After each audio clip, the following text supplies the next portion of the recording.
না, আমার আসলে কোনো দ্বিধাদ্বন্দ্ব ছিল না, পুরোটা প্রসেসই ভেরি সিম্পল ছিল।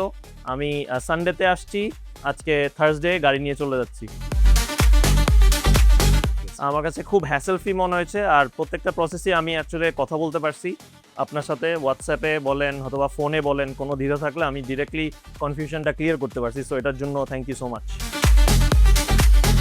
আসলে আমি অ্যাকচুয়ালি আপনাদের ফলো করি পেজ অনেকদিন ধরে, কিন্তু আসলে আপনাদের যে একটা অ্যাগ্রেসিভ ক্যাম্পেইন চলতেছে রিগার্ডিং প্রাইস, তো ওইটা দেখেই আমি আসলে অ্যাট্রাক্ট হওয়ার পর আস্তে আস্তে শুরু করি কথা বলা।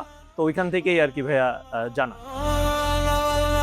অ্যাকচুয়ালি ছোটকাল থেকে ইচ্ছা হচ্ছে একটা এসইউভি অ্যাজ দ্য ফার্স্ট কার নেওয়া।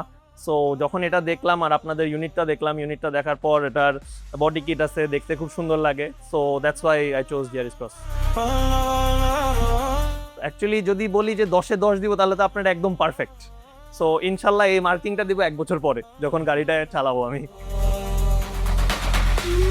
ডেফিনেটলি ভাই, এটা তো একটা রিলেশনশিপের শুরু। সো এটা ফার্স্ট কার, ইনশাল্লাহ সেকেন্ড কার হবে, ইনশাল্লাহ আমার ফ্রেন্ডরা কিনবে বা আমার বাবা বা আমার ফ্যামিলি কিনবে। সো তখন অফকোর্স আপনাদের নাম ফার্স্টই থাকবে। Thank you.